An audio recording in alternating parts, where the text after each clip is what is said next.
All right.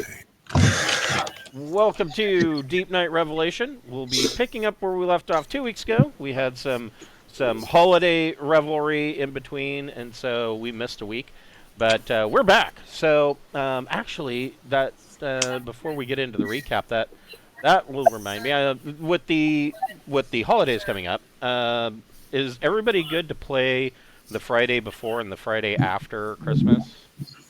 Yeah, I am. I'm totally done with Christmas and everything else, and I don't give a shit about New Year. Okay. I don't knock people that do care, but I mean, I've been to a lot of New Year's activities, and I just don't give a shit anymore. Yeah, I hear that. I don't know. We I- may end up at the VFW again. I should be good. My brother's coming into town, but I think it's on the 23rd. He's coming into town, not 22nd. Okay. Well, So- just let me know if we Yeah. need to take that Friday off, then we certainly can. Sure. But, keep me in the loop. Yep. Because of it's weird how Christmas is falling this year. I just usually I would take off like a week, before Christmas, or kind of 3 days before, 3 days after kind of situation. And I just don't see any real reason to do that this year because of where it's falling. There's just really no excuse other than my own sanity, and I mean, who the fuck cares about that, right? So, so we will just play. We don't need that. Yeah, we don't. Yeah. No. So, where we left off, you guys were up in orbit. You have made contact with the Alikaia civilization, and they are. I don't want to say primitive. They're not. I wouldn't exactly say primitive. They are essentially for the most part, a tech level 8 society that is prototyping into tech level 9. And so they do have some tech level 9 stuff, but beyond that, they're, for the most part, the average citizen is tech level 8. And And all that's going to change, right? Because we just dumped a ton of information on. Well, I don't know. I don't remember if you guys dumped any information on them yet. I mean, of course, they are all going to be wanting to get information because they do have much more. They have ships that are more advanced than they should be. They kind of, skipped some of the steps in between, recklessly bounding ahead into technology. So they do have what they call a proto J1 starships. That they think of those J1s as their reliable ships. Well, we sent. The only thing I really have been sharing has been safety measures they can take. Right. Yeah. You guys haven't really shared any. Right. Tech well, the package that we sent, my baby, right, my child, my love, my first. I sent her off with a hard drive pack full of shit, and she was pretty much the only one that could translate. So that is true. Yeah, she can. I don't know about translate is the right word. She can read it. She's not.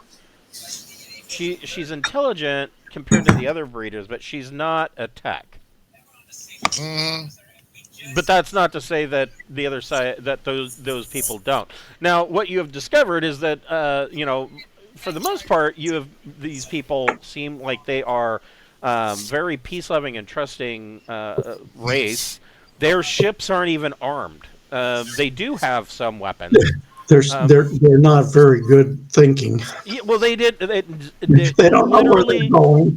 They literally never crossed their mind that there might be. Never crossed their minds that the universe might be dangerous. Right. Yes. Exactly. And so it never crossed their mind that there might be not only dangers out there, but which they're fully aware of the dangers, but mostly the dangers that they're aware of is the fact that they don't know what the hell they're doing, and their J1 stable drive isn't nearly as stable as they might think.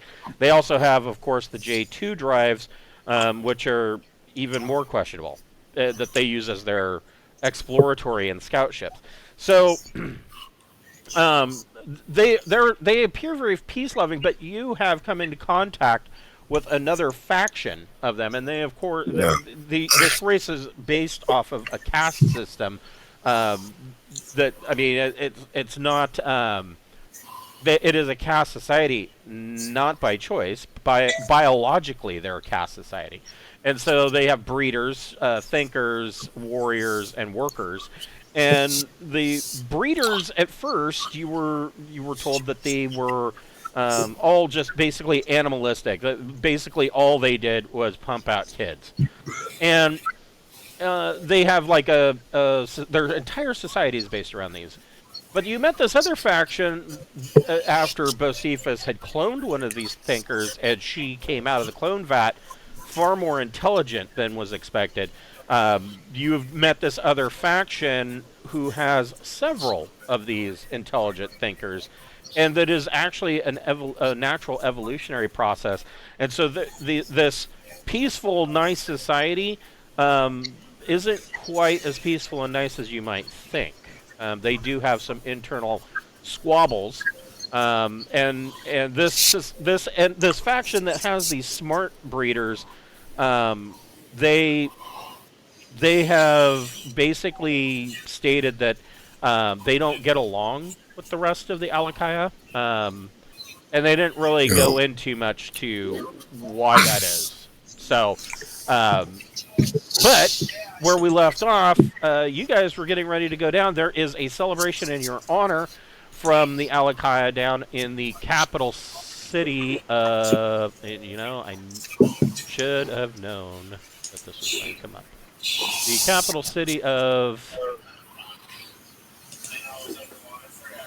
And does it really matter?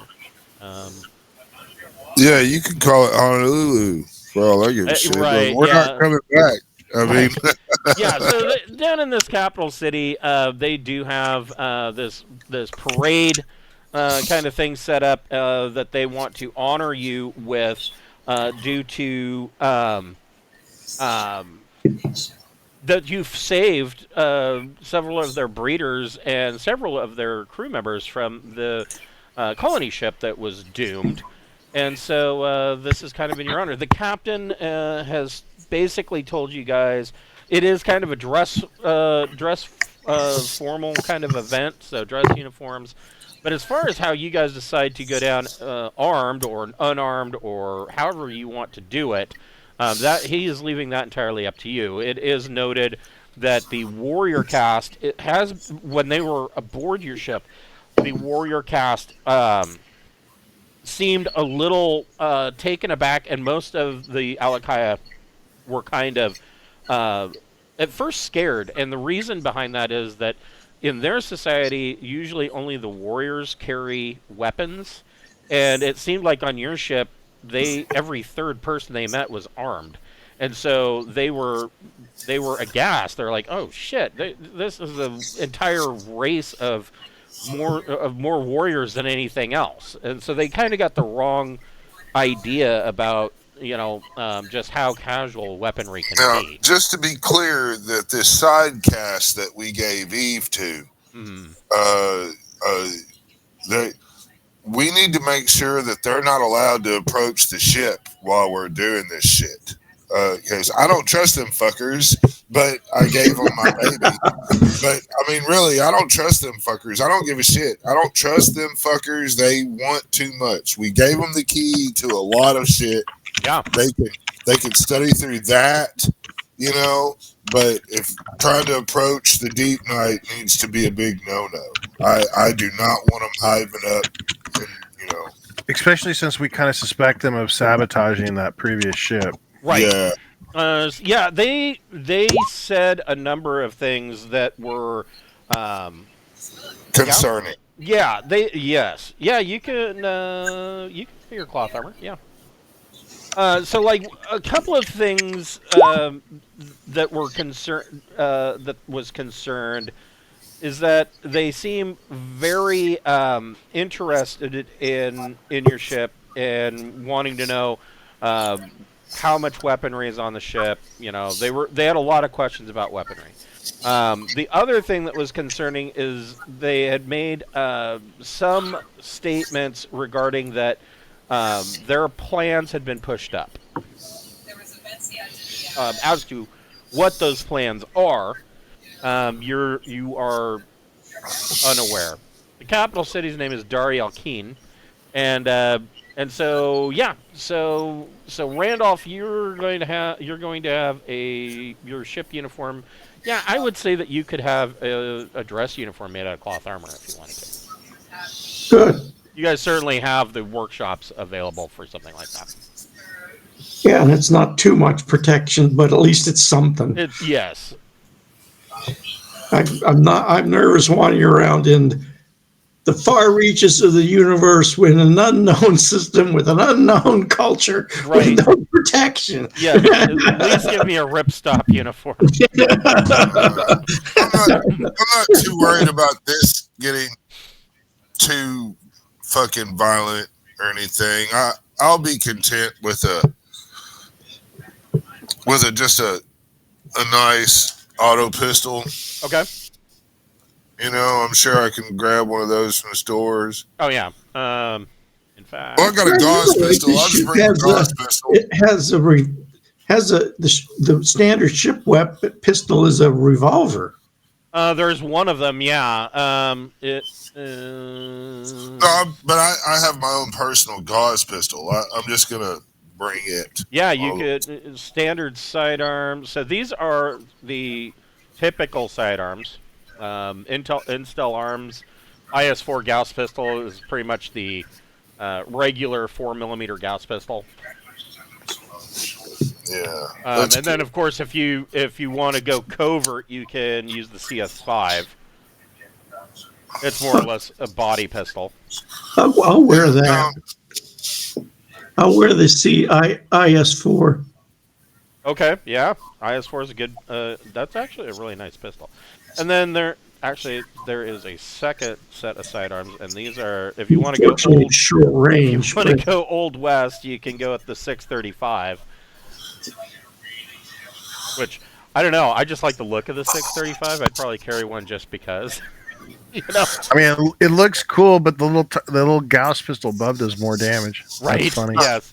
Yeah. The IS-4 Gauss pistol. Yeah, it's got better range and hits harder. I was looking at fucking Ting, and I was going, "Where the fuck is my gauze pistol? and why do I have this fucking?" I was about to say, "Well, I'm just going to bring the fucking flying medium gun." Right? Yes. But that's somebody else. Yeah, I'm going down there. Cloth armor, a stunner, and a Gauss pistol. Okay. All right. All right. So sounds like Gauss pistols all around. Yeah. And I'll bring the cloth armor and the it's expandable not shield. too insulting to wear a little bit of armor. Right, yes. They probably won't even know what we got on. Wearing a little bit of armor is, of course, the healthy option. So, we told that other class that we were just going to come down here and top off our shit, and then we told them we would talk to them after we're done here. Well, right? they invited you to. They have another city that they invited you to, and so what you have basically learned about most of this is that these people. It doesn't seem like they've fought any major wars. There has been some minor skirmishes, but nothing major. The whole idea of open warfare with them seems to be rather alien for the most part. Okay. Now, where this actually, before we get started, I should thank. I would guess then that they're a high level predator on the planet. I'd recommend they buckle up because it seems like that other group's down to make some changes. There's some change coming, but that can be in our parting speech that we give. There's no reason to tell it while we have to be here and experience it with them. So before we get fully started, I want to thank a friend of the Greenwater Guildhall. None of these are sponsorships or partnerships of any kind. They are just products that we really like. Tonight we'd like to thank Speechless Bard. Speechless Bard makes leather products for your tabletop role-playing games, such as leather covers for your core rulebooks. She's got this really cool thing called the Spell Compendium that is a combination dice box, card holder, and on the it looks like a spell book, and on the inside of the cover is a magnetic spell tracker. It's really cool. If you're going to order, she is over in the UK, so make sure that you give yourself a little bit of time. She does all of the customization and artwork and all of that by hand. She's an amazingly talented artist. So I highly, highly recommend her. But like I said, she is over in the UK. I would think that you are kind of SOL if you're trying to order in time for Christmas. That quite literally, those ships have already sailed, and they are not going to get here in time to come down your chimney. So just keep in mind that any kind of Christmas gift that you order isn't going to be here until after New Year's. Probably quite a while after New Year's. So, but yeah, I highly recommend her. We have a merch store ourselves. If you want to help us out, 100% of the proceeds from that store go directly back into the channel. Helps us pay for all the little minor subscription things, like Roll20, for instance, that crop up consistently.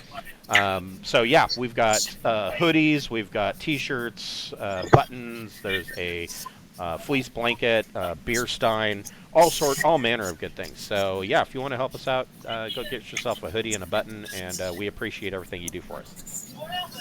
So one of the things that you note, so you're coming down in your probably in a launch, I would imagine. Let's see here. We'll bring one of those pinnaces. Yeah, probably a pinnace.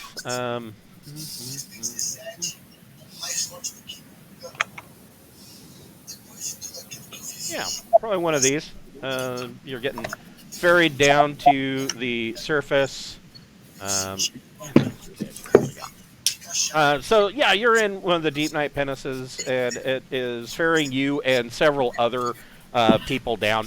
And you are asked, it is entirely up to you. Let's see, this has 20 tons of cargo space. You are asked if you would like to bring a vehicle, a ground vehicle down with you.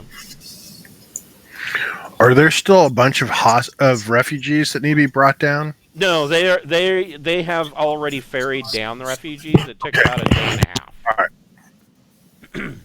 All right. Yeah, so everybody that is being ferried down with you now are actually Deepnight crew. Right. Got it. Okay. I mean, we could probably bring a vehicle that might. I mean, because we're really coming down here to get shit and restock Deepnight. So, I mean, a vehicle would help move tonnage and crates. So maybe a vehicle and have empty storage crates all in it and shit, ready to fill up with stuff and send it back. Yeah. So far, the cargo hold they are bringing down a Scarier and a Ranger. But other than that, there is room if you wanted to bring down a vehicle as well. Yeah, well, I mean that's Randolph shit. Is he likes vehicles? Yeah, I mean if you want to bring the Gecko, you could. Gecko. Yeah. But it's got 2 laser rifles on it. It'll scare them to death. Yeah. I mean, they didn't say no, so. I mean, sure, let's take the Gecko. You know, really, like I said, the captain is leaving that entirely up to you. You are the guys who made contact. So how far away are we going to land from where we're going to go? So as you are coming down in the pinnace, you can see out the windows. The way this city is laid out and where you have been directed to land, it's very, to your mind, it's very odd. So they have a very small star. It's hard to call it a starport, but it is more like a cosmodrome. It is where they launch their small craft, and the Alikaia don't have a lot of small craft. Most of their ships, they've got just enough to ferry crew to their bigger ships, but so they've got this small the small cosmodrome type starport area that they've directed your ships to land, and you notice as you're coming in on the other side of the city, there is what appears to be a major airport. Oh, they have airplanes. They do have planes, and and you can see that there are a number of planes coming in for a landing, and you have been told by Deepnight Revelation that these planes are carrying. Evidently, they're carrying what could amount to dignitaries and tourists. You guys are kind of a tourist draw from all over the planet. And so there are a number of these planes coming in for a landing at this airport. You can see a number of them in the flight pattern, and it seems like a steady stream of passenger jets that are coming in for a landing. Most of the planes that you're seeing are you would classify as tech level 9.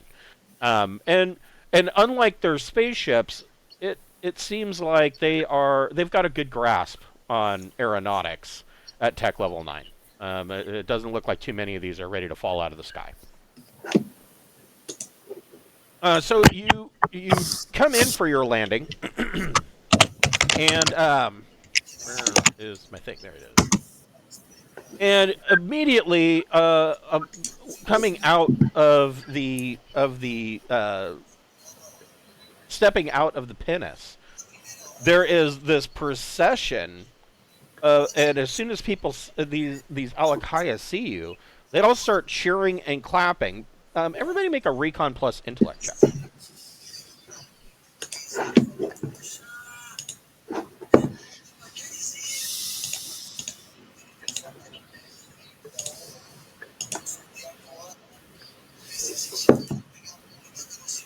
Well, damn.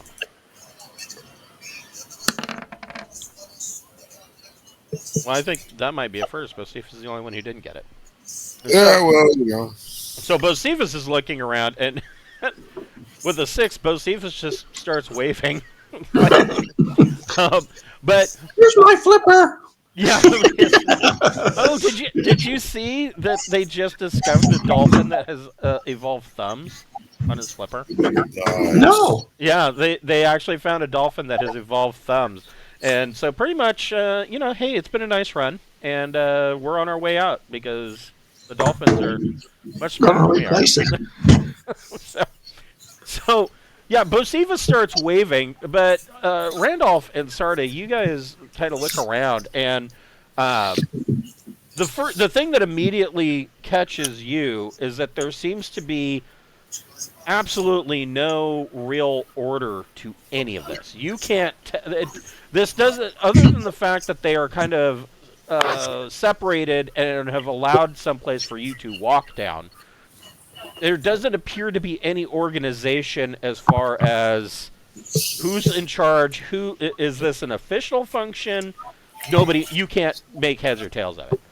And you do note. I mean, of course, with the Alikaia,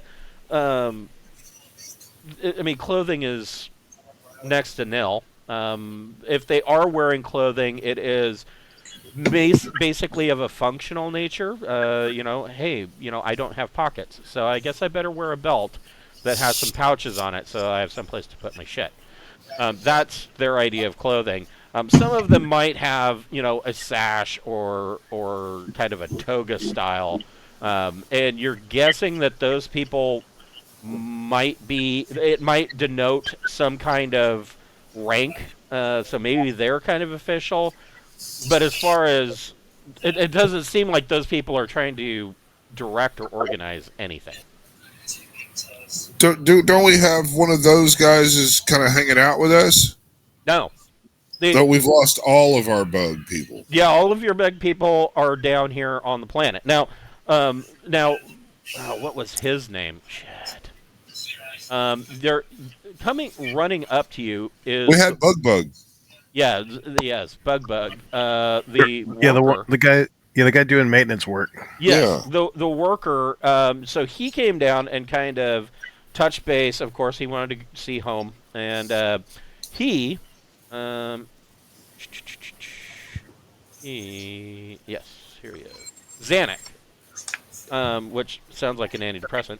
Zanuck comes. Zantac? Zantac, yes. He's an antacid. He comes running out of the crowd and bounds up to you guys, and he has learned a little bit of Anglic and is able to kind of a broken Spanglish kind of speech. Comes running up and welcome, my friends, welcome. Well, thank you. Thank you. We would like to just go ahead and see about getting, rest and relaxation shifts for the crew real quick and a quick restock, and then we're gonna have to go our way. Talk to for that. Well, he says, oh, the people they want to meet you, and he says, and he grabs Bocephus's hand and makes a show of shaking hands. So that's something completely new to him, but it's something that he picked up on your ship, and he's like, they want to meet and greet you and thank you for saving the breeders. Pig and elephant DNA just don't splice, bug.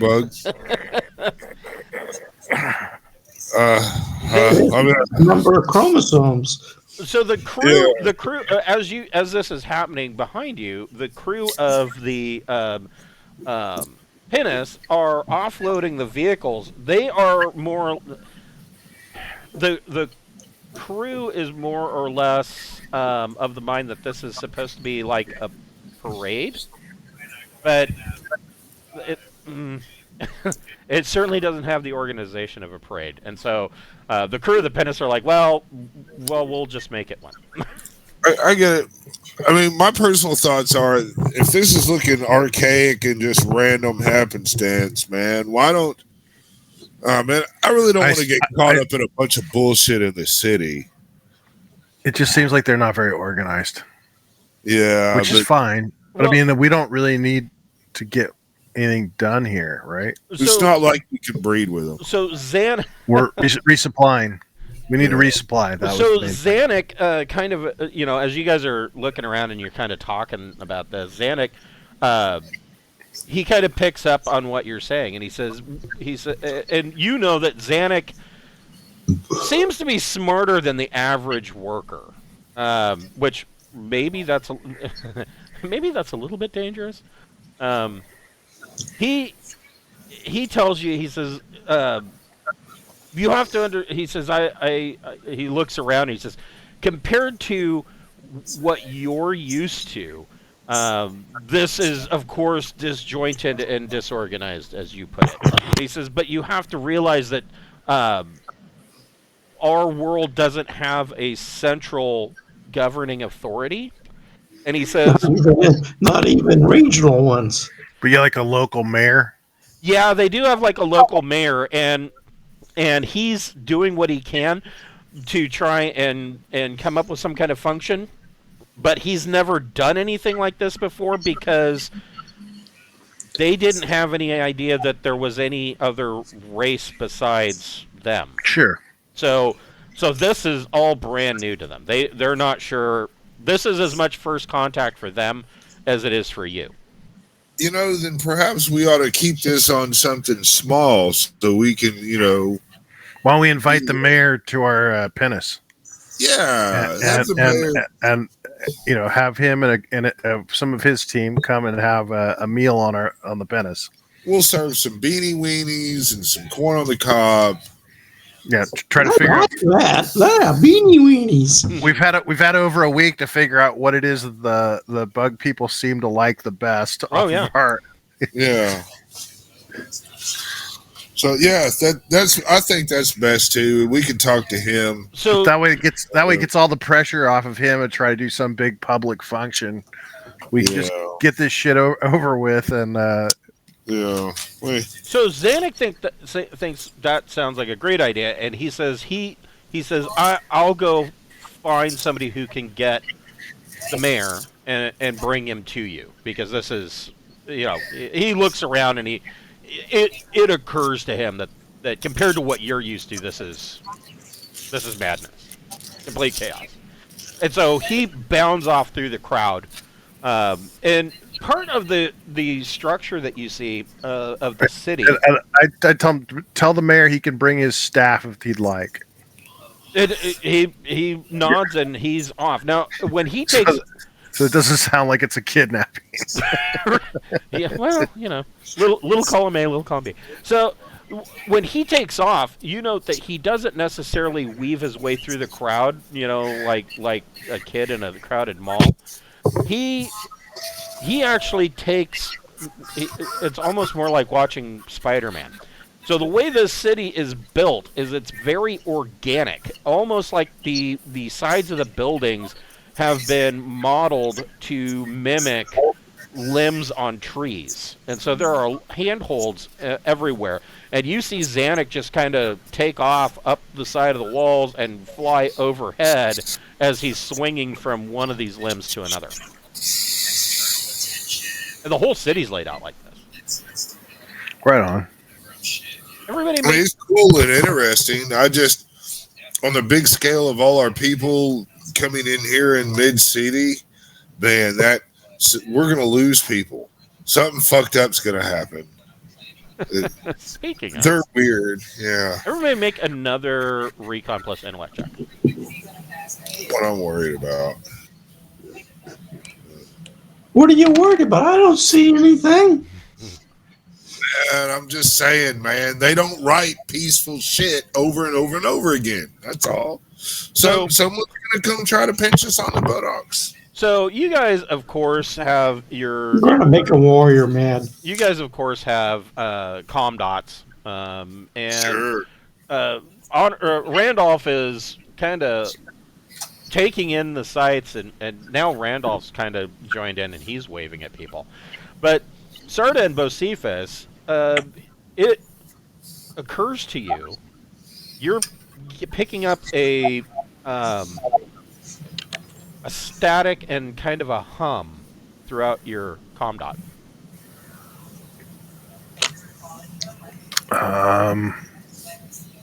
Well, would somebody with comm skill be able to kind of dial that back or fuck with it and get more information? Yeah, you can make an electronics communications plus intellect or education check. Because of course you guys do have your transceivers. Well, yeah. What about 11 there? Okay, so nice. I didn't roll so well. So Bocephus reaches down, grabs his transceiver, and he's kind of messing with it. And I was going to say you're working some dials, but I don't necessarily know at tech level 15 you're going to have a whole lot of dials. Probably a lot of touch screen.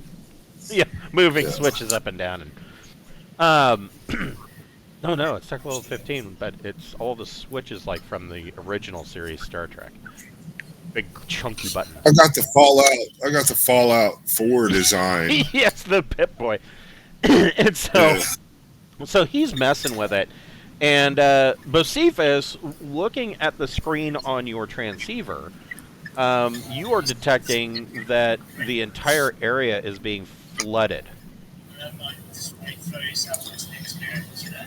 And you switch bands, and you're switching between the different bands, and you're seeing this on every band. And it's not communication. It's just flooded with static. Huh. Like we're being jammed? Yes, like you're being jammed.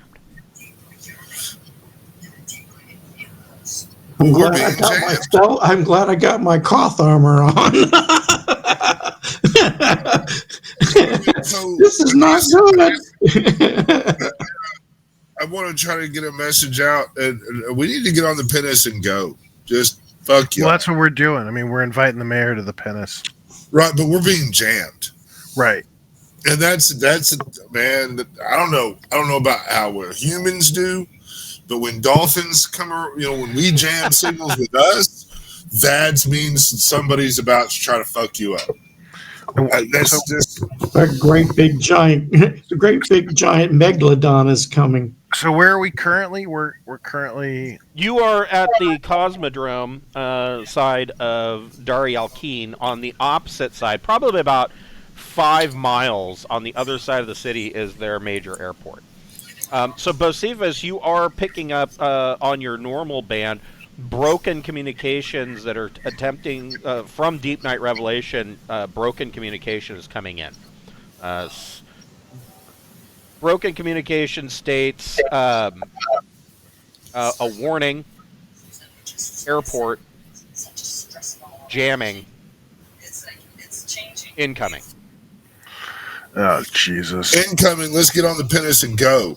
Load the vehicles back on the pinnace now, immediately. Pappy, get the fucking motor running.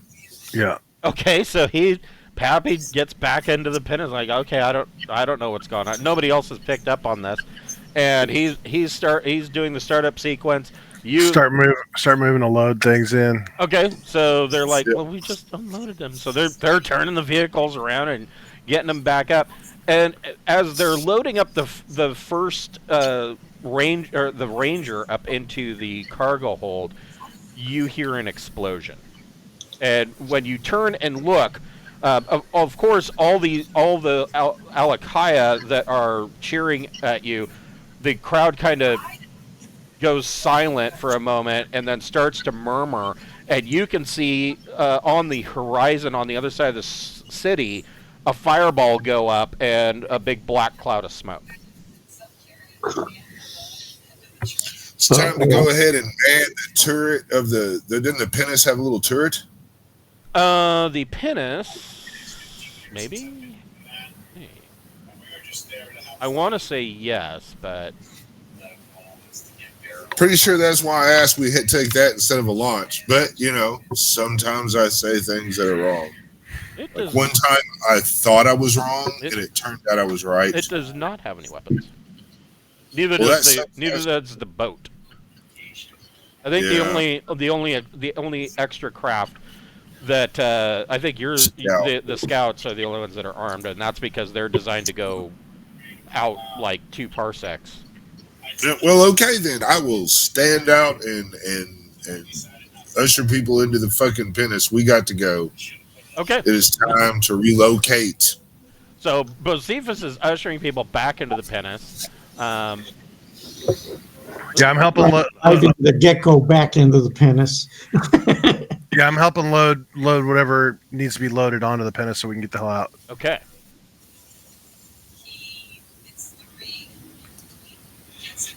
We can leave the fucking. I mean, we just. If you can pull the vehicle in. I mean, let's just go. Yep, you guys are working on that, and Randolph, make a recon plus intellect check. Hey, there you go. So Randolph and Sarda are helping direct the vehicles back into the pinnace, and Bocephus is kind of waving crew back onto the pinnace. And Randolph, you look over your shoulder and you see this very strange-looking fighter. You're assuming it's a fighter. It looks like this.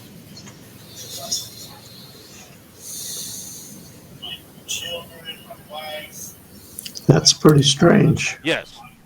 You see a couple of these things that are flying overhead, and beneath them, on a cargo web, you see that they are carrying a couple of these things. And they drop them into the city. like parachute them down. And then as soon as they release, these 3 jets take off.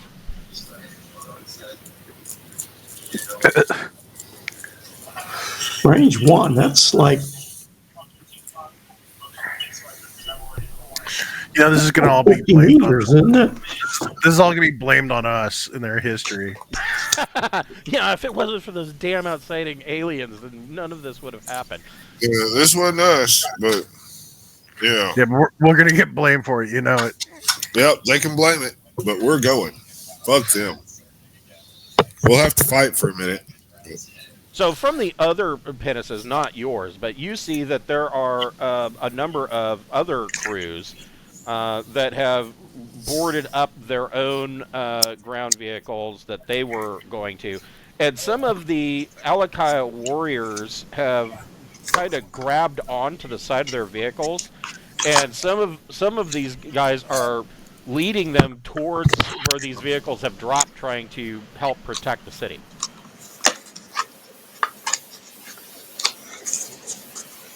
They've just kind of taken the initiative on themselves. Yeah, Warriors, that's what they do. we're calling for a complete withdrawal of all Deepnight assets. Okay. I'm going to try to send a message Deepnight to use its fucking spinal mount and hit that fucking airport so it'll stop jamming. Okay, well, the spinal mount won't work, and the reason is that the spinal mount is it'll get diffused in the atmosphere. But That's where a ship parked, isn't it? Oh, okay. No, we're at the spaceport. yeah, they're Yeah, As bad as it is. I'd leave the planetary bombardment alone. Missiles can hit it. if you want to try to contact Deepnight, you can make an electronics comms plus intellect or education.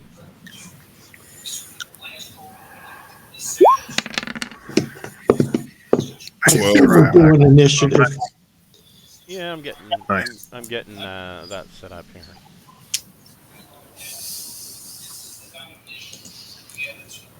There we go. And you know,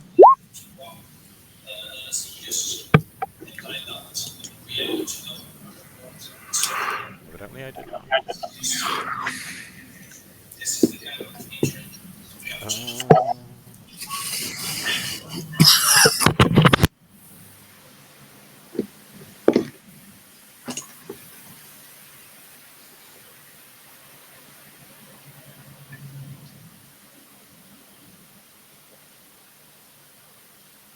Non-rolled. It'll work.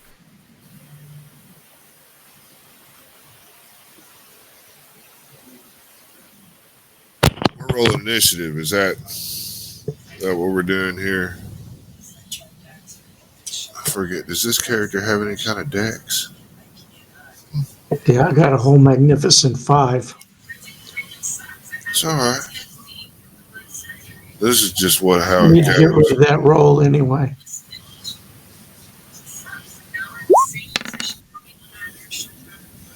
I need to get a neural jack on this character. Because we got a long way to go till this thing is over. Yeah, so yeah, you can go We and got roll. another 27 years. Why did it- So is the roll we just did, does that count as initiative? Or you want us to roll now? if you've already rolled, that counts. Yeah. I did a 5. I got a 5.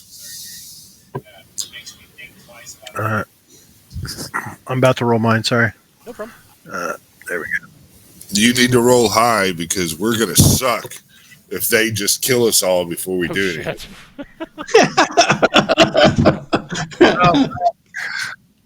Well, there it is. Well- We are not understanding their body language and looking at the pretty light. But Cephas, what is your dexterity?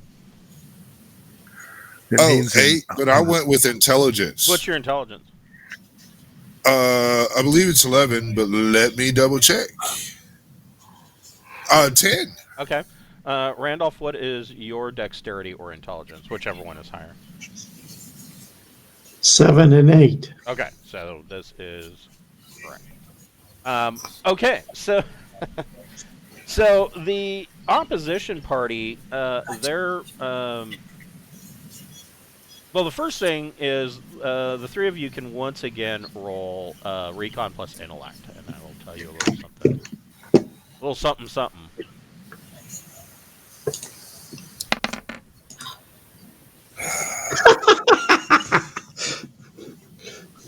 Oh, boy. Hey, all right. So, Sarda, you realize that that you're starting to see these Alikaia troops that are running through the city, and you notice a couple of things. The first thing that you notice is that these guys are wielding these carbines. That I had showed this before, but here it is once more. These grease gun style, stupid-looking carbines, and they are pretty much shooting indiscriminately. The second, the thing that you notice about them is that one, these guys that are shooting indiscriminately seem much more organized than what you're used to. The second thing that you notice is that they are easily discernible from the other Alikaia because they are all wearing a kind of a light body armor jacket that is all painted like a light brown with like a red, not necessarily a camouflage pattern, but there is a red pattern on it. Little Hugo Boss number. Yes, all done by Hugo Boss. And so these guys are kind of running into the crowd, just shooting Alikaia, just willy-nilly. And a number of warriors have armed themselves and are fighting back, but they don't seem to be doing very well because of the fact that they are, I mean, they're completely disorganized. But what you do notice, the third thing that you notice, is that the couple of Deepnight troops that are in ground vehicles, the Alikaia that are disorganized kind of have rallied to them and are taking direction from them. And there seems to be some kind of you guys seem to know what you're doing, so we're going to follow you kind of situation. So that's what's going on with the opposition, but they are definitely getting closer.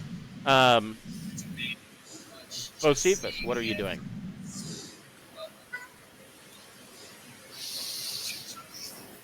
I'm gonna jump in the.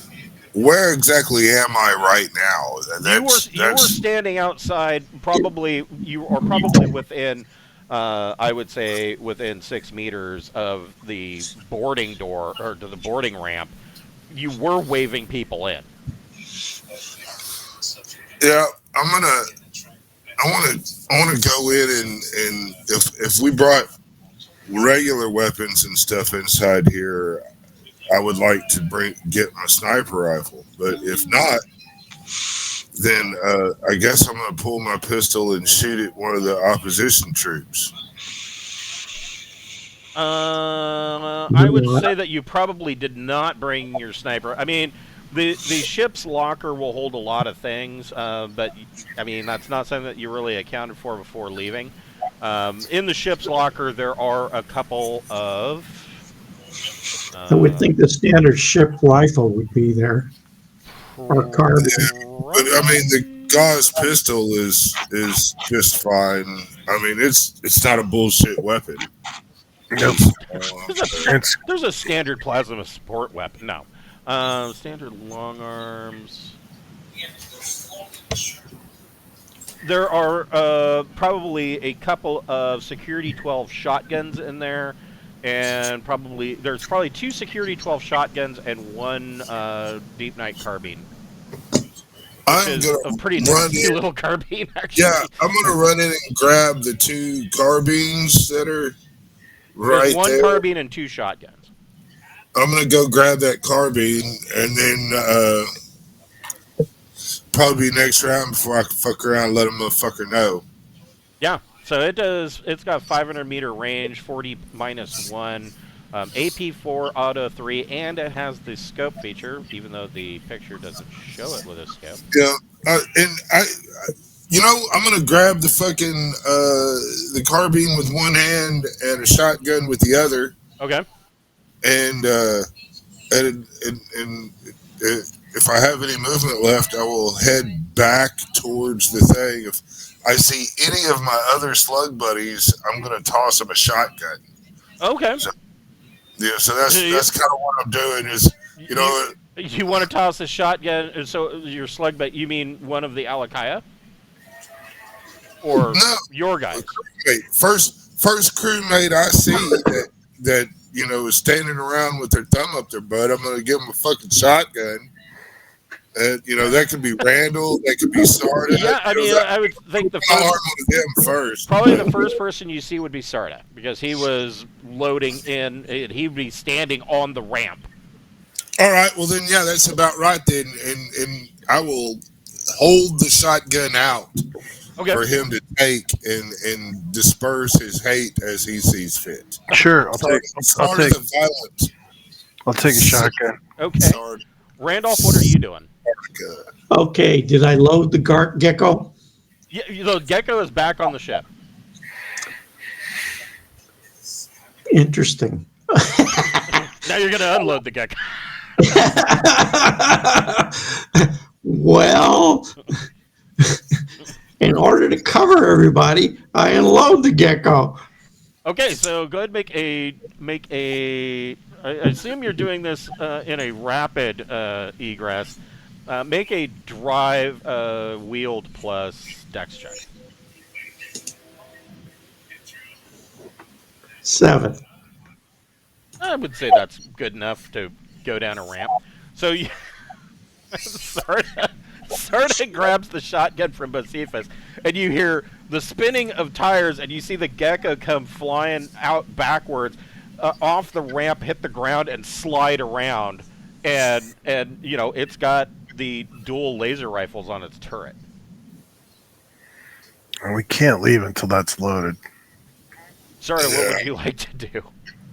Well, hell, I could drive it back on if we need to, but at least I got to cover you guys. Does it look like any of these opposition guys are getting close or targeting us or moving towards us? Or yes, they are moving towards. It seems like, from what you gathered when you saw the opposition moving in, it seems like there is a concerted advance of their forces heading directly towards where your ships are landed. All right. Looks like somebody wants our ships.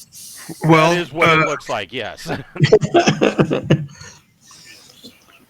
All right. I'll find a good place to basically hunker down and prepare for a shootout.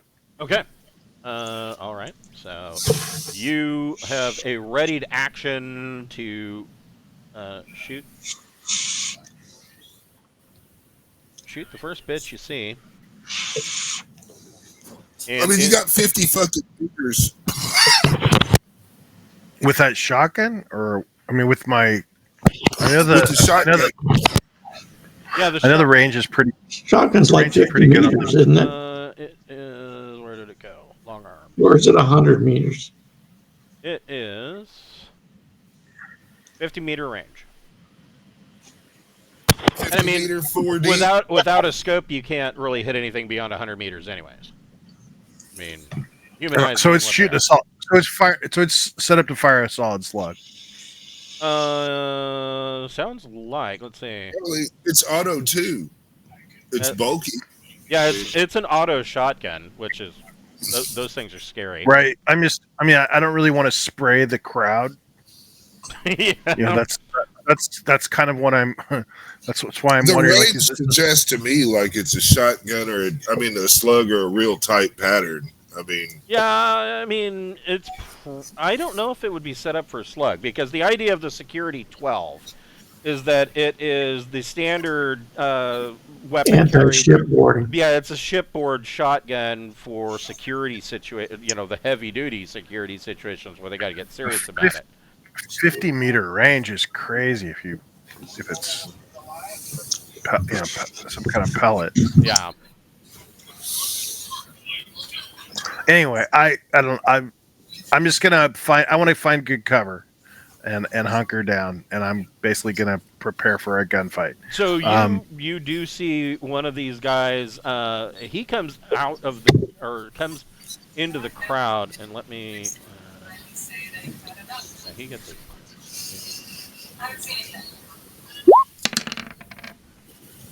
Well, he doesn't do very good. He goes to try and one of these opposition guys comes busting out of the crowd, goes to shoot one of the warrior Alikaia, and kind of screws up. His gun jams, and he's there. You have a readied action. You can hit him. All right. Well, there's that shotgun.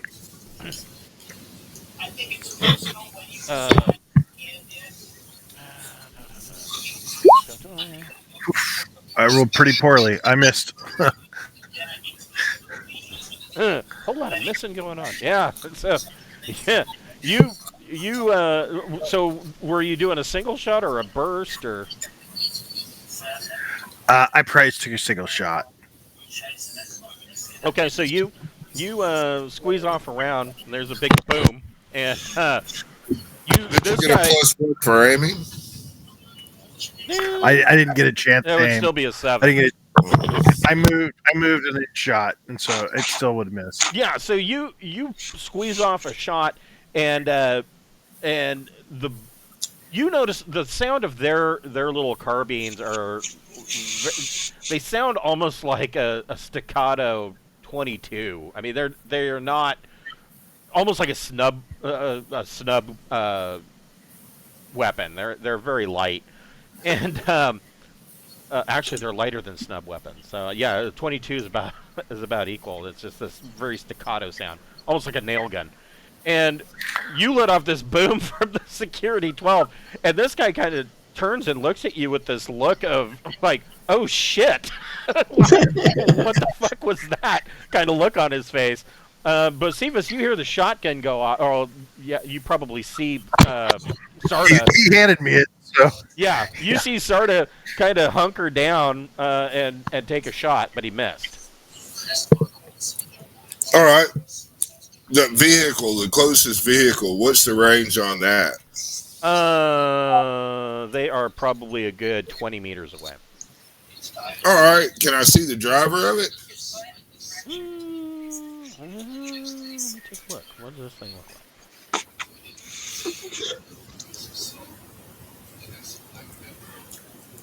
like?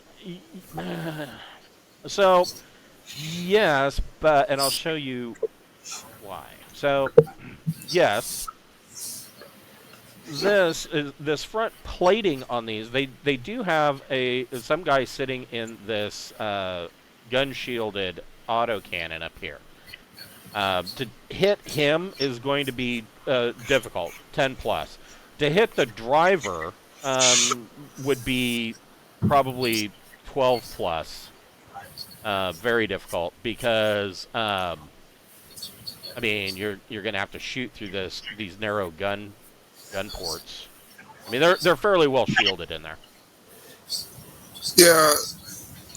All right.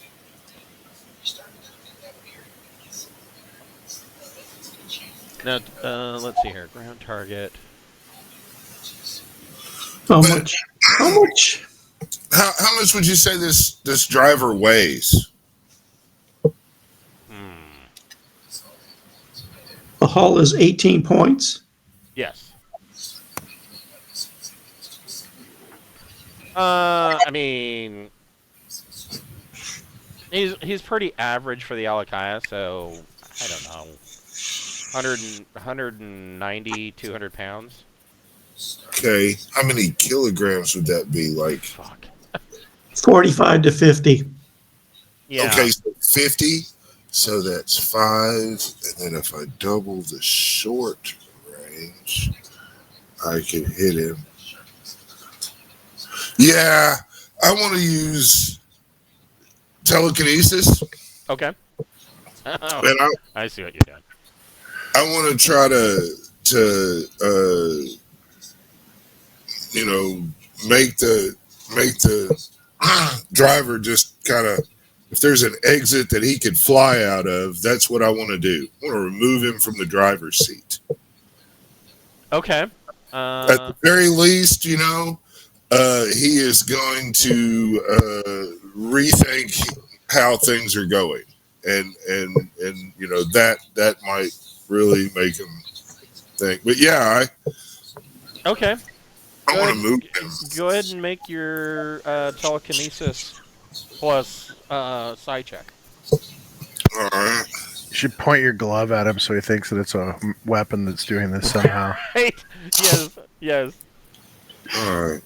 1, 2, Primitive screwhead. 3. Hit you with our telekinetic gun. Here we go. Didn't they have like, I think it was the gravity gun in like Quake. You can just pick people up and thrash them about the room. 11. Hexen had the chicken wand. That was the the chicken best. gun. Yes. All right, and so yeah, it's gonna cost me some side points. Yes. But I got him. So Nice. it only takes 1 second. You reach out and you grab this guy and thrash him. So the cab is actually closed. He is no longer in the driver's seat though. And in your attempt to throw him out, you bash him into the door and thrash him about the cabin. Go ahead and roll 1d.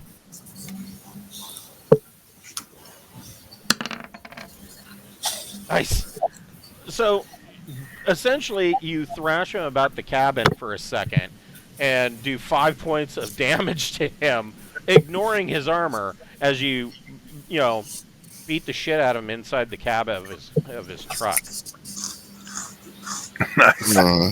And how long will I be able to? Let's see. I need to look on how long I'm able to fuck around. It's 1d seconds.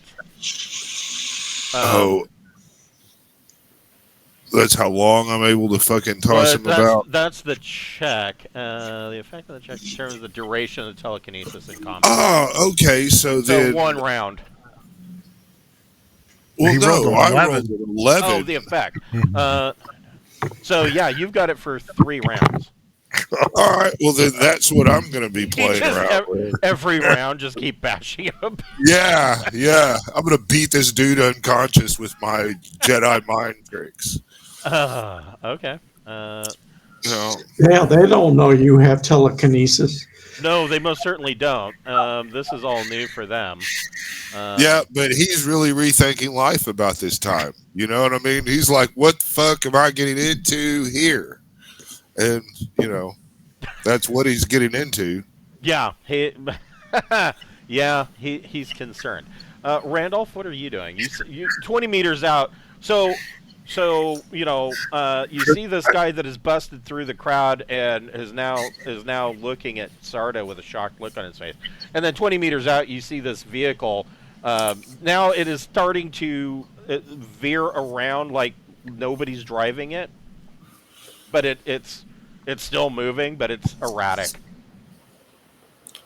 I aim the twin lasers at the vehicle.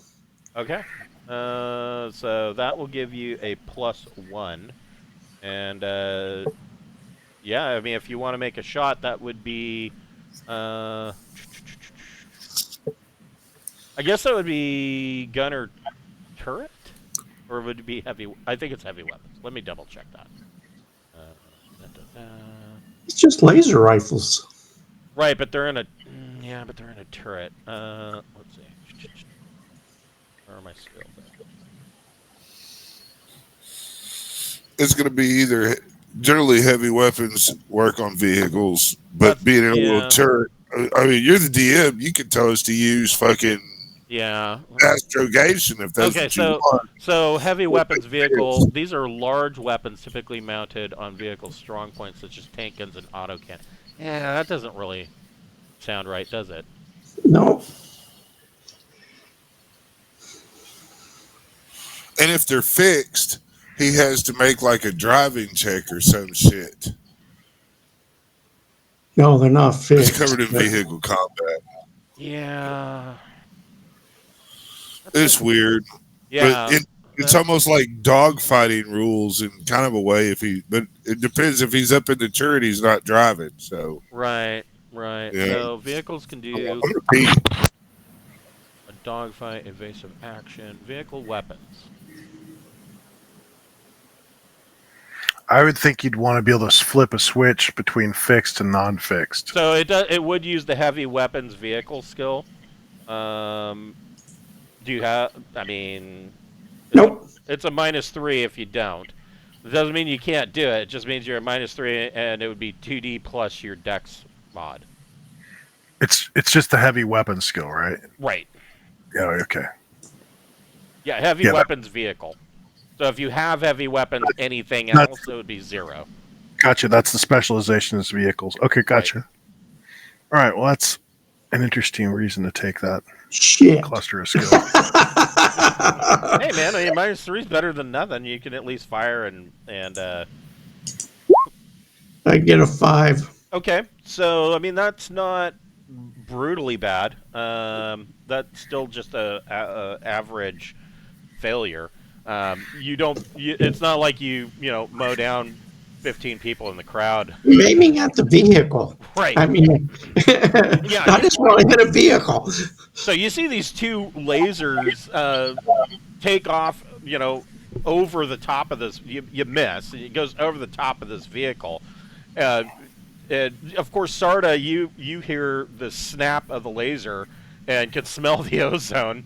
Sarda, what are you doing? Yeah, I'd say we need to get in the vehicle, get everybody loaded in, and I will take a shot again at the guy. Okay, so you're giving out the order to get back in the pinnace and we're getting out of here kind of thing? And yeah, exactly. All right. Too bad we can't use the pinnace to just squash them. We could sure use the pinnace to fucking go. That's a hit. Look at that. Fuck you. Yeah. Wow. He's got his damage already in it, too. 23 damage. Yeah, well, I realized the flame rifle did the exact same damage as the shotgun and has the exact same skills. Probably the same range. So, Sarda squeezes off another shot with that shotgun, and you see this guy crumple to the ground, like they're bleeding out. There's bug goo all over the place. What color is it? It's like a greenish slime. Good answer. Does it have brown ochre? I've thought about this. I've seen a lot of movies, man. It's always greenish slime. So yeah. I'll just yell. I'm not messing around. Everybody back out. Everybody back up. The Alikaia. So the guy in the gun turret of the light combat vehicle, he's realizing that this vehicle's kind of weaving all around. Its speed has been cut, but it's still moving. It's kind of idling, and nobody's steering it, so it's weaving back and forth. And he kind of realizes that that's not a very good situation. But he is going to open fire, or attempt to, on the gecko. But he's going to be at -2, which means... see something. Oh, that's wonderful. He doesn't have... he does not have heavy weapons. So... it's a challenge of the incompetent. It's a battle of the incompetent. Does this have? You're -3 against our -3. Well, I was only -2 because I got a +1 for aiming. Yeah, sure. Navigation sensors. He doesn't have any fire control. So that actually puts him at a total of -5, but he gets a +1 for his deck, so he's at -4. Yeah, he's going to try it, and he's going to... He can roll 12. Auto 3, and so he is going to do a burst from his light autocannon towards the gecko. I will rough. build you back stronger. That is rough. Yeah. So you hear this bop, bop, bop from this light autocannon, and the rounds hit the ceiling of the Cosmodrome, and there's chunks of concrete coming down and dust, but he completely missed you guys. Josephus, you still have the driver.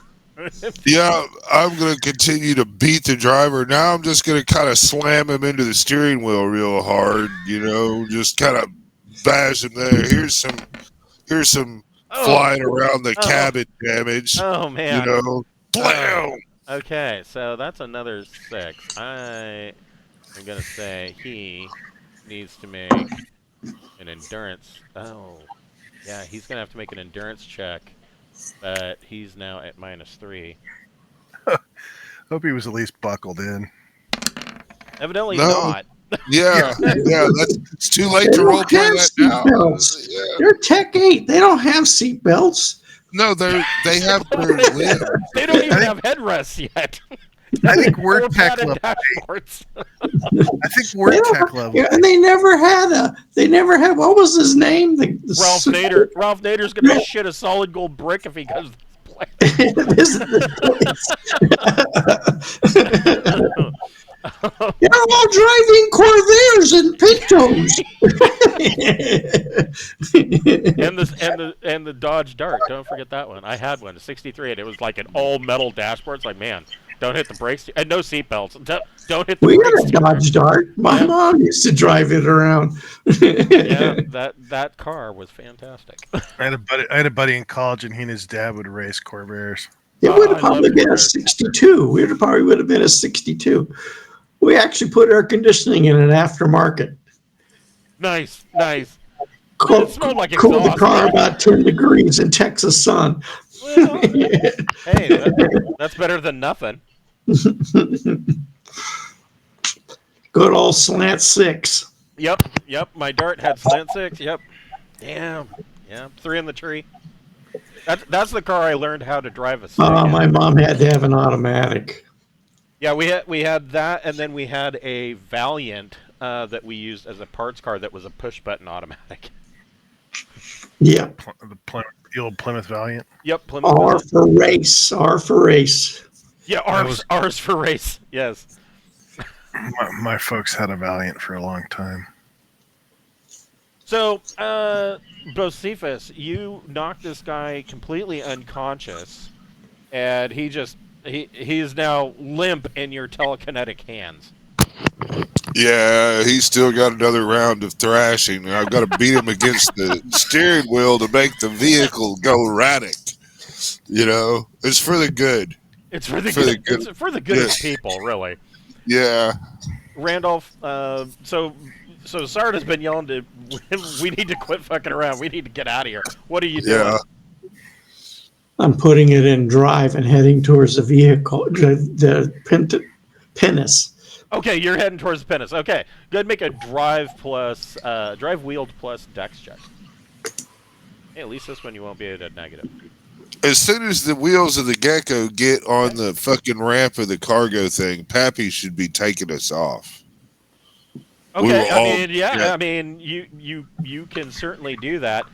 So Randolph spins it around and brings it back up the ramp into the cargo hold. Sarda, what are you doing? You can close the cargo hold if you want. You can duck inside.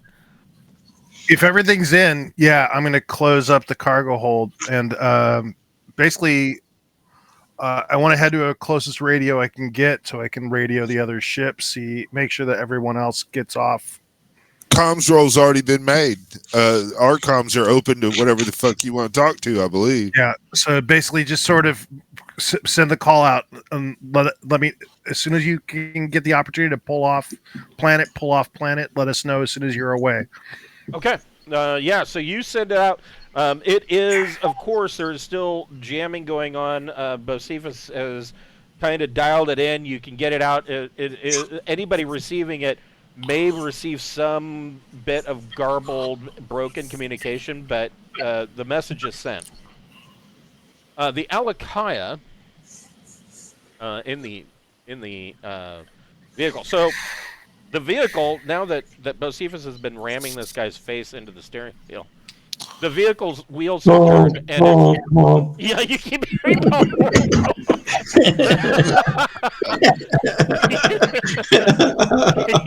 you see this vehicle start going into a turn, and it's starting to go into a circle. The driver's going to try and shoot at the pinnace, which isn't really.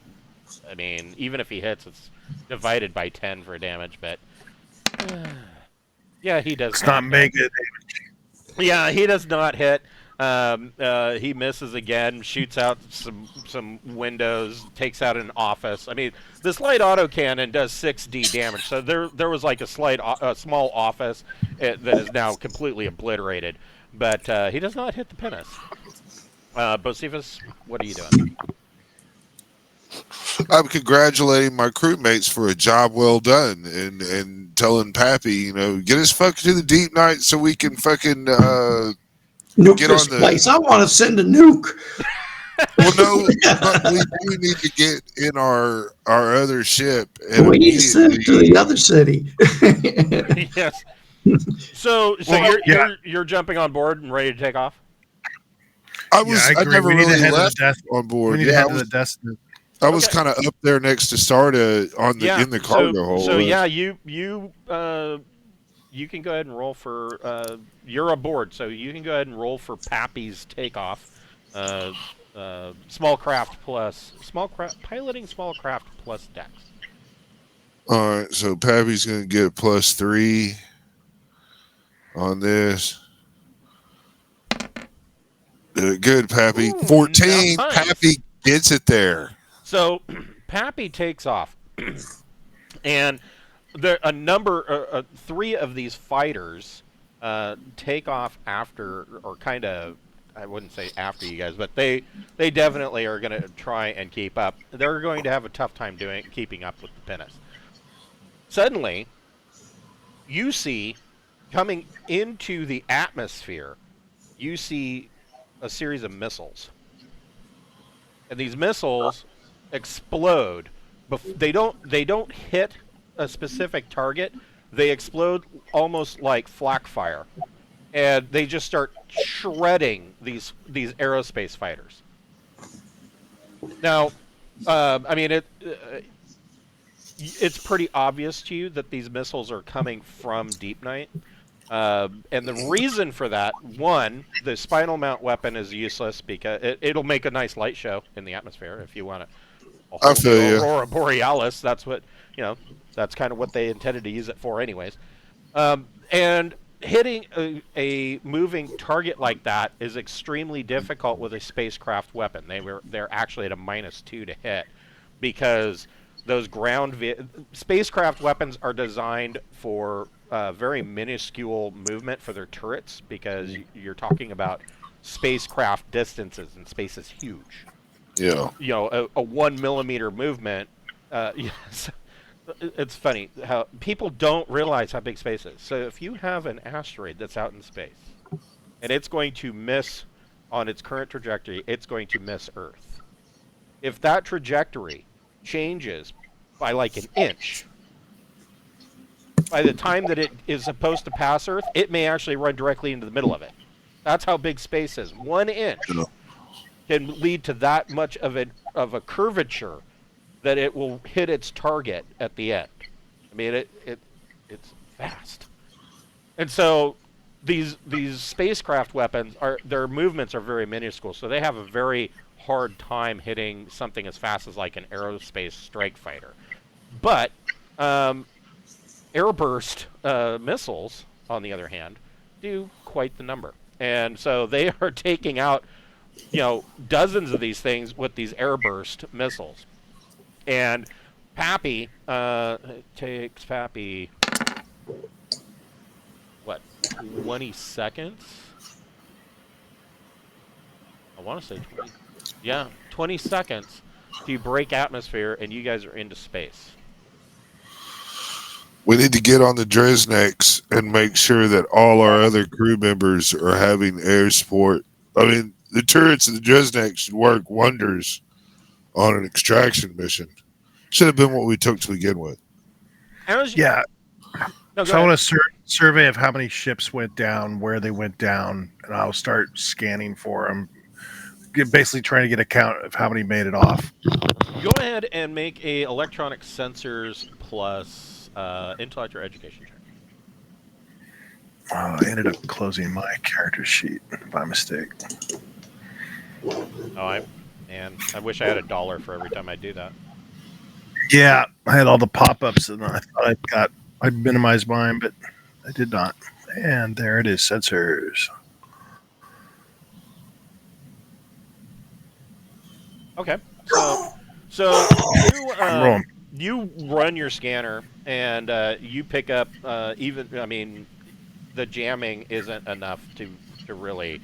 They're good at jamming communications because that really takes very little effort, but not so good at jamming sensors, especially the sensors that you would have on the pinnace. And you pick up. Sorry, I switched over to the newer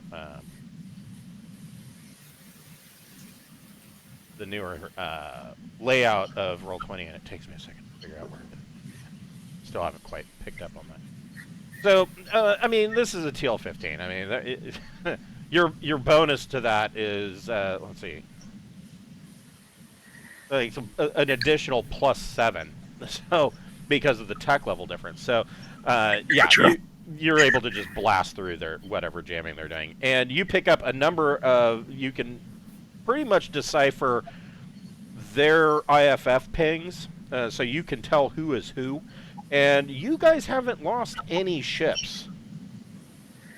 Are they in the air? Have they lifted off? So of these ships that were on, there were 6 additional ships on the ground. Gotcha. 5 of them have lifted off. 1 is still on the ground. All right. I'm basically monitoring that ship. Okay. If we have any other scouts, don't we have another scout ship? There are 2 other scout ships besides the Desenex. Are any of them flying around? They have. So yes, they are, and those 2 other scout ships are attempting to engage. They have entered the atmosphere and are attempting to engage the aerospace fighters to provide cover for the pinnaces as they are leaving. They're having, of course, they're having some difficulty. Okay. They're armed with pulse lasers, and it's -2 for them to hit anything off the top. So. Oh, okay. But I would say that they probably have some pretty good gunners, though. So they're probably still at +1 to hit, even with the -2. Yeah. Yeah, one of them has taken down a aerospace fighter with pulse lasers. That's got to be scary. That's ×10 damage.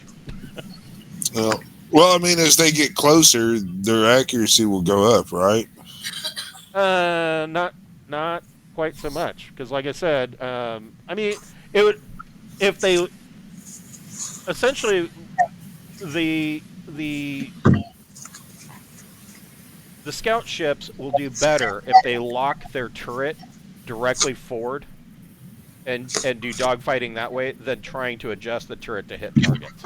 Yeah, they just need to get their sensor operators to start providing targets with locks. Right, and that will help with that -2, definitely. So what are you? So you guys are monitoring this this craft. Pappy wants to know, are we staying in orbit? We heading for Deepnight? What are we doing? Heading for Deepnight. We're going to prepare to get in the Destinax if not all of our ships get off planet. Okay. If everybody gets off planet, we don't necessarily need to make a retributive strike. Okay. So go ahead and make Gustavus, go ahead and make another piloting plus dex check for Pappy. Oh, Pappy.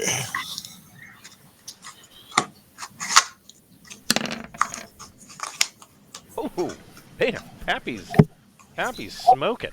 So he is. I picture him having a big fat cigar that has like little all the time.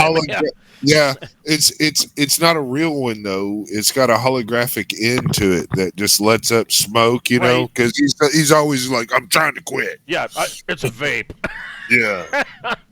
So go 18. So so Pappy. I pity the man. Right. It takes you probably about 5 minutes for Pappy, and he's just gassing this thing, thrust 4, making for home, and it takes about 5 minutes for him to get and dock Deepnight or to Deepnight. He brings it into the hangar, and you guys can disembark and head for your own hangar for the Destinax. Yeah. That's what we're doing. Okay. We're just gonna run over to the fucking Destinax and I'm still carrying the shotgun. So the final pinnace has lifted off at this point. And we have no casualties or loss? Yeah. Everybody's accounted for. Yeah, no, everybody is accounted for. There are some minor injuries. Like minor gunshot wounds. Nothing seems like it's gonna be ICU worthy. Gotcha. Yeah, I say we just fucking take the hit and go the fuck on. I think we ought to bomb the airfield that those fighters came from, just to remind them not to do that. Right. So a lot of the populace was trying to help us. I mean, so no, I don't mean the good guys. I mean the guys that launched the fires. It was from the other city. From the other city. Is the Deepnight Revelation actually in the system at the same time? Yes, it is in orbit around the planet. So I'd say we fill the captain in on everything that's happened and let him decide how to handle this at this point. I mean, from what I understand, we need supplies, but it looks like we're walking in the middle of their very first world war. That is exactly what I was just about to say. So yeah, you guys get up to the bridge, and so I brought up the that's a lot. 3 pages of stats. So there's a lot of stats for Revelation, I mean, there's just the thing is there's a lot of guns. Point defense batteries, and I mean, man, just a lot of shit here. And that's just the ship. What about your pod? Yeah, the pods have missile bays, and the scientific pod has small missile bays. Oh, okay. That's for has, scientific. Yeah. They're scientific missiles. Yeah, hangar pod and mission pod all have triple turrets with beam lasers. Yeah, brutal. So, yes. I think we ought to send a couple of small missiles to the enemy guys' runway. All for scientific purposes. Of course. We need to explore how good their concrete is. No, but maybe we can discern what country or where these particular sect is. Is it just this city? Is that it? So as you guys, you get confirmation that the last ship has made it off, and is en route back to Deepnight, and so you guys kind of head back up to the bridge, and as you head up to the bridge, the XO is up there the XO and the captain are on the bridge, and the XO sees you enter the bridge, and he says, it looks like you were welcomed into goddamn World War Alikaia. The holographic sensor suite is active, and you can see that it wasn't just the city of Dari-Alkin. There is quite literally a world war going on. It seems like this other city has of the intelligent breeders has launched an attack all across. And this is not our fight. I mean, all our people got off. It didn't make it think that they were actually attacking us. They were just attacking all the cities. I bet if we'd reach out to them, they'd try to be friends with us, but I don't trust them. Fuck them. Actually, they were trying to get our ship. Think we should just... Yeah, I mean, it was pretty obvious. They were in Dari-Alkin. Their forces were heading directly for that small spaceport, and it seems like their goal was to try and steal at least one of your ships. Yeah. I mean, it would give them an advantage. Yeah. We already gave them an advantage. Let's just go. So your ship has not. Okay. They got the girl and the hard drive. Yeah. We've not restocked on food and water and everything else. That is an issue. Is there a remote area where we can maybe go, just take food and go? What? On the planet? Yeah. That's a very good question. We don't necessarily have to go to cities. I mean, we can just go commandeer some stuff.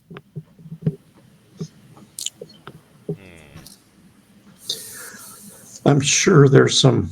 There probably is, but one of the difficult parts about that is that, I mean, they are they are tech level 8, bordering on tech level 9. They do have tech level 9 military vehicles, some sensors and whatnot. Any ship that's going to be coming into the atmosphere, they're going to know, and so. Your amount of time that you would have to gather those resources might be limited. Why don't we tell the aggressive side, why don't we have them send us food? In return, we'll give them technological secrets. But it'll all be done in space, and they'll bring their unarmed ships up with the bare minimum crew.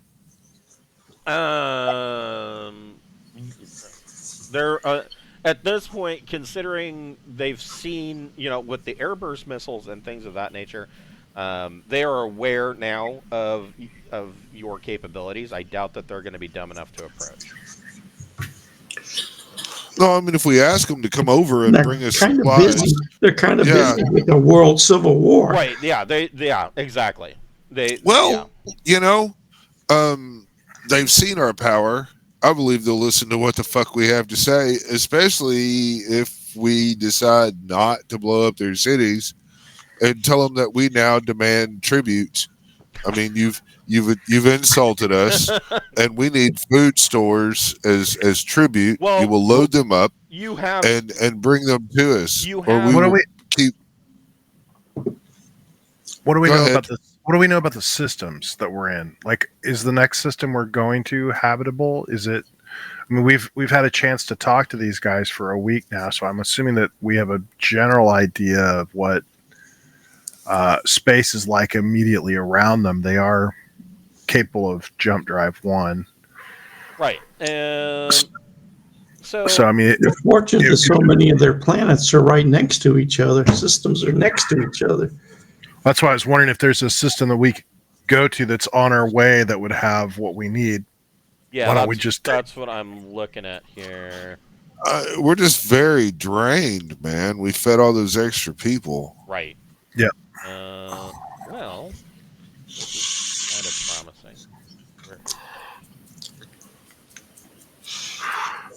Well, I'm certainly not going to serve them the beer I made. Well, I mean, we've really given them a technological boon if they'd have just fucking thought about what we gave them. I think the one group was waiting to take over the world, and when we showed up, it forced their hand early. Yeah, that might be it. They were worried that we would basically arm or equip the rest of the world. Yeah. So 1 parsec core word to Gudek. The information that you have on Gudek is that it is a trinary system with a pair of almost identical K5 orange main sequence stars at its center, and there's a distant companion that is an M6 red main sequence star. The main system contains 5 planetary bodies. There are no significant bodies orbiting the far companion. The only terrestrial planet in the system is a scorched hellhole orbiting far too close to the stars to be useful. There is a small settlement on a moon of the second gas giant, however. That second gas giant is named Alikaia-ala. The common naming system for the Alikaia language, the names of the gas giants all begin with the same sound, which signifies in Alikaia means a large object, followed by the name of the system's primary star. The only inhabited body in the system is a large moon of the second gas giant, whose orbit places it in the warm zone. Egudix Alikaia has an exotic atmosphere composed mainly of carbon dioxide and nitrogen, entirely unbreathable to humans in Alikaia, but it does have liquid water on the surface and a mild and variable climate. They do have a small single outpost of about a half a dozen communities. Has been set up on the world. It is still under construction, and there are plans to bring in additional communities once a city is finished. So there are supplies there. And there's water. Not a lot of supplies, most likely. Well, I mean, it wasn't a half a dozen people. It was a half dozen communities, and a community for the Alikaia based around a single breeder is anywhere from 1 to 300 individuals. So there could be quite a bit of food there. That's far more people than I thought. Right. So Gudek is a excellent choice. God, there's not a whole lot else in the system, to be quite honest. Oh, but let's go to Gudek. Either that or we lay down some serious hate, kill everybody in a large swath of area. Yeah, the captain would really... the captain kind of agrees with Sarda. This isn't... We didn't sign up for this, and this we don't. Honestly, we don't have a horse in this race. This is their problem. Yeah, I mean, it was clearly building for quite a while. I mean, they didn't just happen to come by tanks. Right. They've been planning this for a while. Yeah. So the XO tells you. I mean, it doesn't tell you, but theorizes that, like you said, they've been planning this for a while, and the reality is that he thinks that the plan that they had to push up was because we had arrived. Sure, because we could possibly give them weapons or defenses that would prevent their plan from working. Correct. So they had to operate quickly while their plan was still viable. Right. And I mean, they took them completely by surprise. Who knows how this war will shake out? The XO turns to the captain and says, we don't know how this will turn out. Quite frankly, I don't care. We can take a second look and see who came out on the winning side on the way home. Yep. I mean, they'll probably blame us for the whole thing, but yeah, let's. Yeah, it's always your guys' fault, right? Well, I don't know. We taught Eve all those fucking art of war and everything else. It's gonna be the shot heard around the world when I shot that guy with my shotgun. Yeah. It caused a 6-year-long world war. Millions dead. Yes, because the aliens came from outer space and shot a guy. yes, with a Wild West style tack level gun. So the final pinnace lands, and they're coming in, the flight or the communications officer turns and says that the pilot of the pinnace says that you may want to get down to the hangar and meet them. There are some injuries there, and there's the pilot is saying that there's some people there that you may know. Yep, head to the hangar. So you guys race down to the hangar, and I'm going to move this up here because that'll be where we'll pick up next week. And so you got, excuse me, you guys run down to the hangar, and right down in. Wait, did I not do that?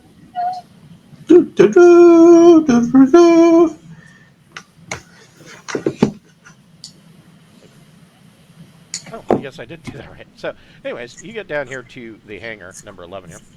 And this pinnace, they are pulling out a, you recognize Zanuck. He has been shot.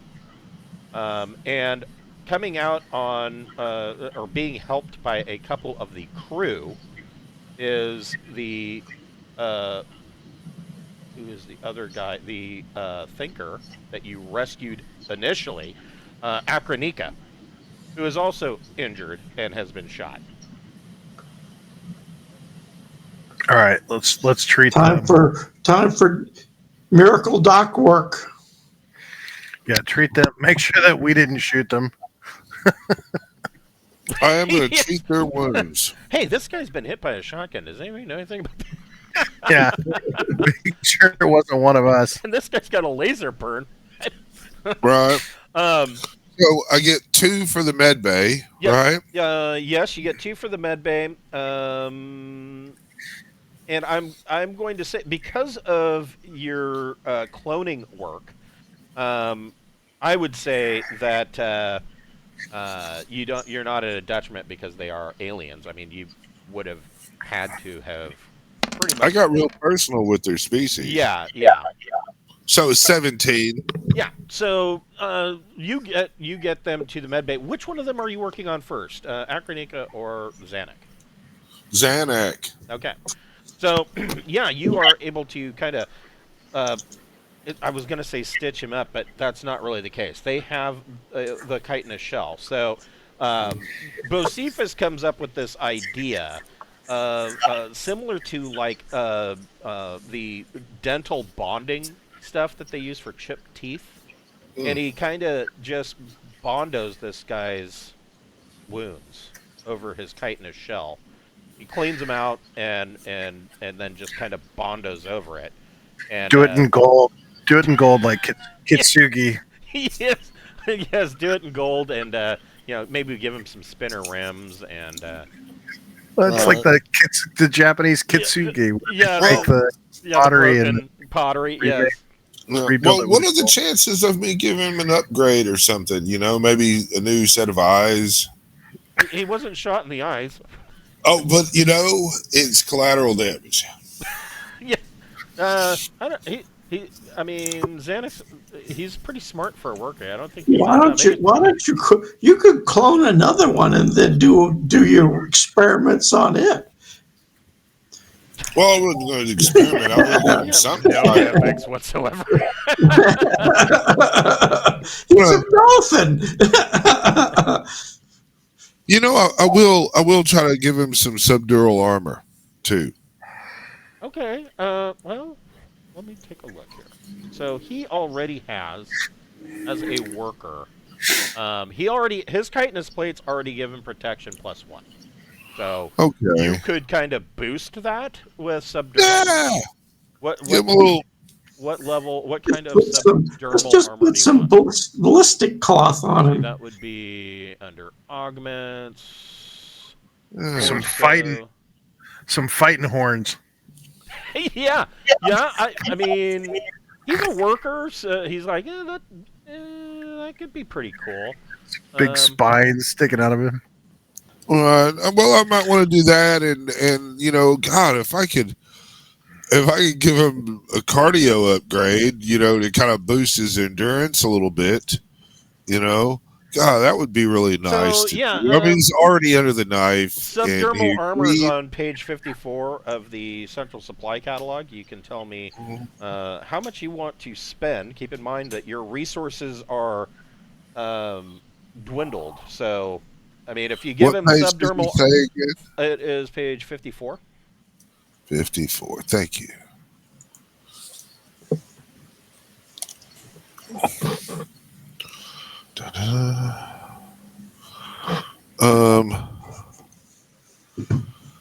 I want to give him the TL10. Okay. Subdermal armor. That boosts his armor up to +2. Yeah, and then give him an Aslan Cyberclaw. Well, no. I wanted to do something useful. I want to. I'm looking for the fucking thing where I can boost his fucking endurance. Oh, yeah. Actually, I think it might be in the Central Supply Catalog, but in the core rulebook. Hold on. There we go. Augments. I can give him an additional manipulator. You could. So you're talking about. Wow, TL12, you can get skill augmentation. Yeah. An endurance augmentation, TL11 would give him a +1 to endurance. Yeah. 500,000 credits. That's that's relatively. Yeah, that's still relatively cheap though in the realm of augmentation. I would say that that's probably going to limit you on what else you can add to him though, because like I said, resources on the ship are. Yeah, that's that. The physical augmentation right there on 53, and then the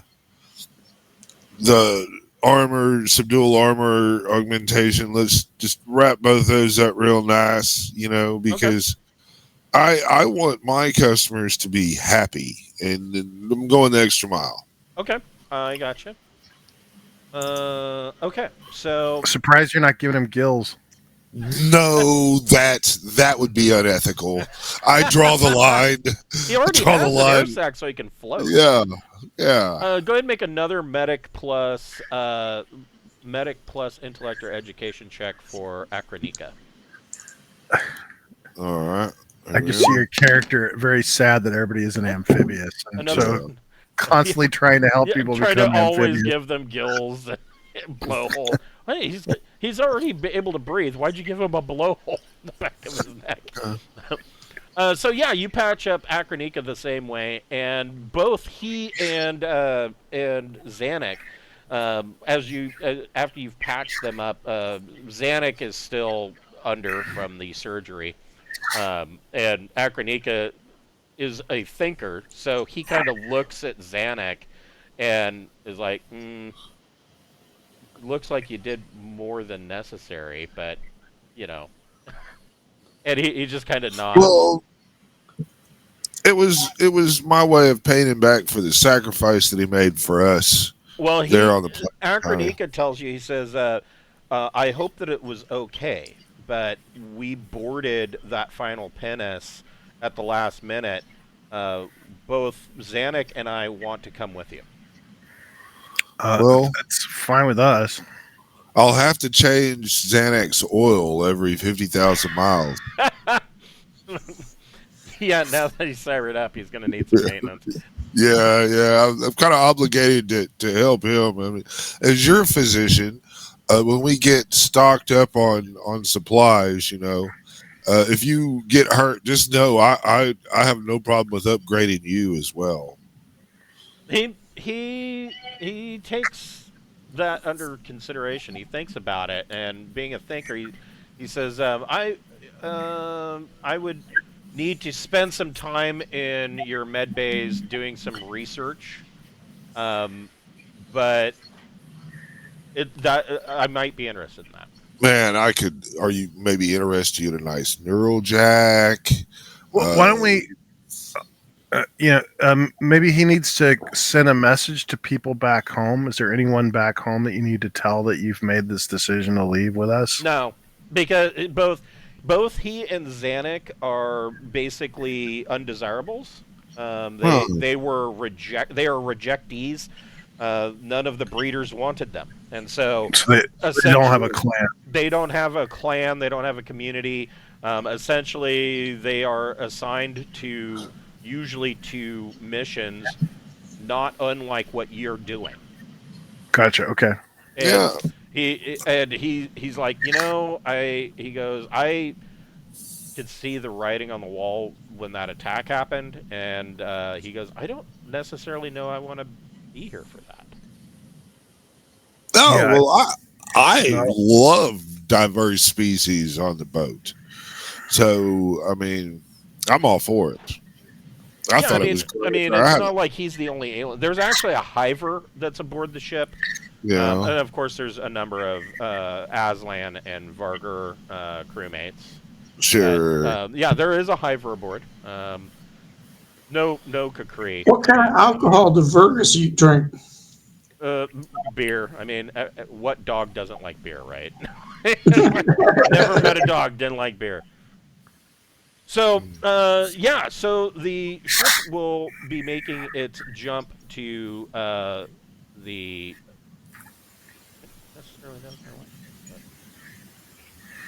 Gudek system. Gudek, it sounds like a cheese. Yeah, that's what I was thinking. It's the smoked Gudek. It's the good Gudek. The fondue system, and we will pick that up next week. But you guys handled this really well. You tried to be as peaceful as possible, and you need to be rewarded for that. And so for over this actual complete leg of this entire adventure pattern here, you guys have earned 2 XP points. Right on. Now that is a big deal. Yeah, two. Yeah, I think maybe I want to go T0 and 1 on whatever it is that I need to fire the lasers. No, the heavy weapons. Yeah, you might. Yeah, somebody might want to take heavy weapons. Heavy weapon vehicle, because it's 1 point to go to 0 and 1 point to go to 1. So you could take heavy weapons vehicles at 1 and get that covered. So you're not that -3.